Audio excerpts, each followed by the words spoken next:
Hello everybody. I'm coming by today to show you a new technique and introduce you to some new crafting products that might be, well, they're not new, but they might be new to you. So I'm going to show you this. This is a little canvas that I made the other day, and I made everything here and then put it into a cheapy $1 frame from the Dollar Tree. But I'm going to go ahead and show you how I went about doing this project. If you go over to Hobby Lobby or Michael's, you can buy these cheap little 4x6 canvas panels.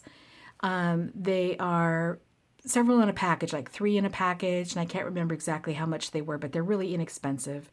And I bought a 3-pack of these, and they come acrylic primed for all mediums. But I take these, and what I do is I take some stuff called gesso, and gesso is a primer that seals, stiffens, and provides surface, tooth for painting surfaces for use with acrylic oil, casein, tempera, and other paint medias. So this is something that I took on and brushed all over one of these little canvases in a way to sort of prime it. Once the gesso dried on here, and I did help it along with my heat gun, I took this stamp that I have from Stampin' Up, and I took some of my white embossing powder, and I stamped and embossed with white embossing powder this stamp onto the canvas. So I don't know if you can see it on here, but there's little embossed lines raised here on the canvas. The next thing that you do is you take some gelatos. Now, these are gelatos. What they are like little tiny chapsticks, and they come in all different colors.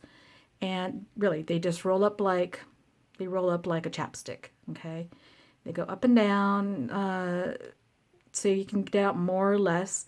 There's millions and millions of techniques of things you can do with gelatos. Gelatos are kind of like a chapsticky texture. They have a chapstick texture, and you can use them just rubbing it onto a canvas, or you can watercolor with them. Like I said, lots and lots of techniques. But today I'm going to show you what I did using gelatos on this canvas. All of this coloring in the background here, that is all gelatos. So I'm going to show you what to do with that. I'm going to go ahead and take some of these colors that I like. Let's see, I'll do some blue. There's all different shades. I'm going to take some blue, maybe some yellow, maybe a couple different colors of yellow. Maybe a pink. Let's see, this one's watermelon. What other colors? Maybe a green. I'll use this pretty green here. It's sort of a iced pear. Maybe just some regular old green. And what I'm going to do is I'm just going to go ahead and start rubbing this all over my canvas. Now remember, this canvas is gessoed, so that is good when we're using this gelato technique, because you can add water to it to help make it move around a little easier. So what I'm going to do is I'm just going to go ahead and start taking my gelatos and opening them up. This one's called Margarita Mix. This may not be a color I want to use. Let's just see.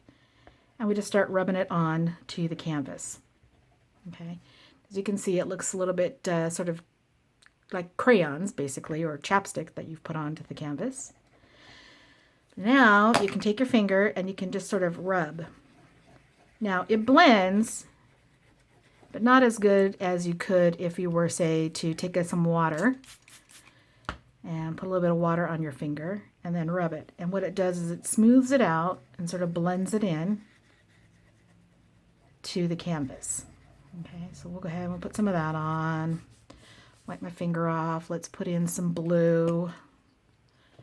You got to remember your color theory when you're working with these, because if you're not careful, you might get an ugly brown or some other color that you may not want on your canvas. Dip my finger in the water again and sort of rub it around. Yellow and the blue make a nice pretty green. Okay, my finger just needs to get wet again. And you just sort of rub it in. Okay. Now, see how it's sort of mixing over here. Let's see, let's try some pink down here and see how this works.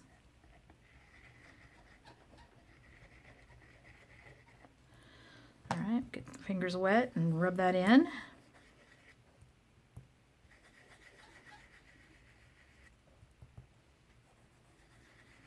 And you just keep doing this basically until it's all blended the way you want it to be. If you don't like something, you can take a baby wipe, sort of wipe it down so it's not as bright. That's because we have the gesso on the background. The gesso makes it sort of like a non-porous surface and makes it easier to be wiped off or cleaned. So let's see, let's go ahead and put in some more. Let's rub that in. Let's put a little bit of some orangey golden colors in here. Let's see, what's this one? No, I don't think I want that one. Let's do some orange down here. See what we get. Wow, that is bright. Okay,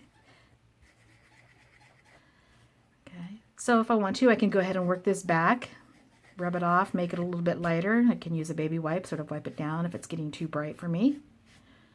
Okay. Now, because I embossed that stamped image in the background, it's sort of going to pop through the color. The embossing image will sort of pop up and will sort of show more because it is thinning out and it is raised and embossed. So let's see, let's thin this out here. It's getting a little bright. So we'll just go ahead and wipe a little bit of that off. Okay. And just continue doing this throughout your project. Okay. You can mix the colors and you can get some interesting colors too that maybe you don't have of gelatos. Let's see, let's put some, I don't know, let's do some of a different pink. Let's see, this is watermelon, so let's try this one here. This one's bubblegum. So I'm going to turn this over and start working from this corner. Same thing, it's just direct to the canvas. Okay. Same thing, you just put in some water out, start rubbing it in. So I'm going to go ahead and keep doing this. Start mixing it over with the orange. Get a different color there. Bring it up a little bit. Now that's kind of a bright pink, so I'm going to go ahead and mute that down a little bit with my baby wipe. Well, maybe I wiped away a little too much. Let's put a little bit more back in. So basically you're just going to go through and continue to add colors where you want them, lighten them, darken them, whatever you feel like looks good to you. Let's see, let's go put some yellow. Let's pick a different yellow.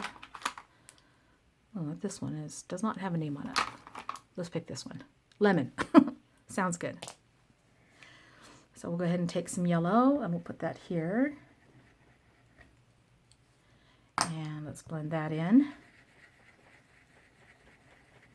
The yellow and the blue is making a pretty green over here. The yellow and the orange is sort of making a nice deep orange. Pink and yellow. Let's see what we get here. Oh, we're getting an orange. Okay. Let's take that baby wipe and sort of dampen that down a bit.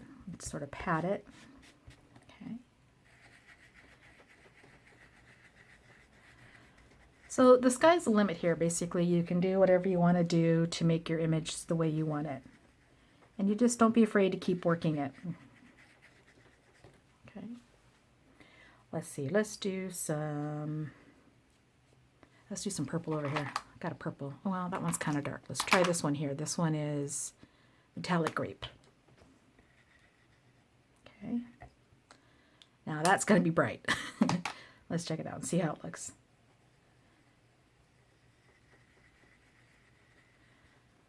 All right. So again, we're just going to go ahead and blend it in. Okay. Take my baby wipe and wipe it down if it's a little too bright. Continue rubbing. Now, as you can see here, purple and yellow, it's making sort of a weird shade here for me. And the purple and the green here are looking kind of funky. So if it's something I'm not too sure I like, I can wipe it down more. Okay, just keep doing this. All right. Let's say I like it like this. Okay, actually I'm going to go over here and do a little bit more on the orange real quick. And on this one that I did earlier, I tried to keep the things nice and light. So I did go back and take back a lot of the color. This one I think I want to do a little bit brighter. So we'll go ahead and just mix that in, make this one a little bit brighter. Okay. All right, so I'm going to go ahead and do that. So now I'm going to go ahead and put these gelatos aside. And what I'll do is I will take a little bit of water, and I'm going to go ahead and spray this. Just liberally just spray this, okay? It's a light little mister type thing. I'm going to let it sit there for just a second. And then what I'm going to do is come in with a roll of paper towels here, and I'm just going to roll it gently over the canvas. And that sort of gives little specks and water drops here that you can sort of see, add a little bit of texture and effect in the background. So I'm going to go ahead and do that. Okay. Once I have come to where I like the background of the canvas, I can go ahead and take some Mod Podge acrylic sealer, and I can go ahead and spray this all over my canvas. And what that will do is that will protect the gelato in the background from continue to rubbing off. So now if I were to go ahead and rub it with another finger, it is still coming off a little bit. So this Mod Podge sealer will help keep that from moving around. But before I do that, I have some little sprays that I made using eyeshadow from the Dollar Tree and some rubbing alcohol. And I also put in just a touch or two of glossy accents to sort of make my own spray. And this one is called Snow White. And I'm going to take this and I'm going to sort of spray it all over the image. And what this does is it has a little bit of shimmer in it. And it's hard to see and catch on camera, but if you put this into the sunlight, bam, you're going to get a ton of silvery glimmer. So I'll spray that, then I will go and take my Mod Podge and I will go ahead and spray that. So let me go and do that real quick.